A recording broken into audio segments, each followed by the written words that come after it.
अगर असम में चाय नहीं होती तो शायद आज भी पूरी दुनिया चाय के लिए चीन की मोहताज होती। आपकी सुबह की 5 रुपए वाली चाय शायद सोने चांदी के भाव बिक रही होती।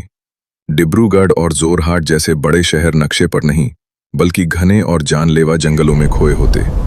असम में ट्रेन की सीटी बजने में शायद 50 साल और लग जाते और एशिया की पहली तेल रिफाइनरी डिगबोई शायद कभी मिल ही नहीं पाती।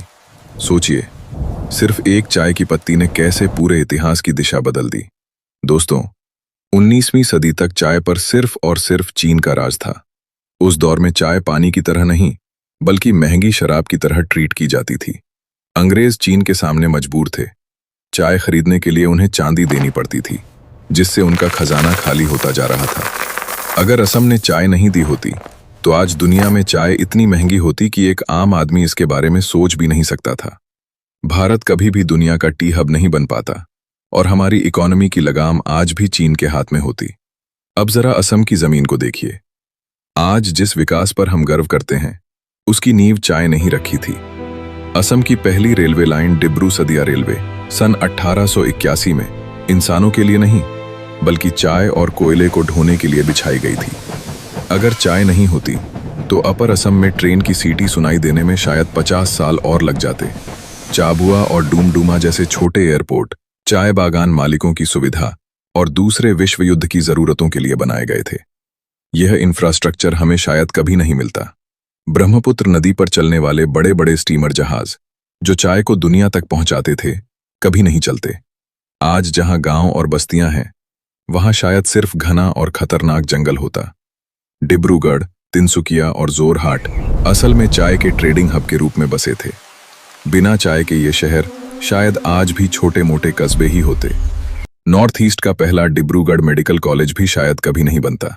इसकी नींव डॉक्टर जॉन बेरी वाइट ने रखी थी, जो चाय बागानों से ही जुड़े थे।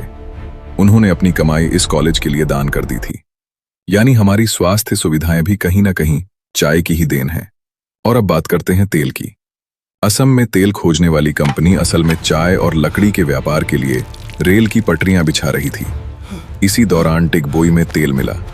अगर चाय का लालच अंग्रेजों को यहां नहीं खींचता तो शायद एशिया की पहली रिफाइनरी और असम का काला सोना हमें कभी नहीं मिल पाता।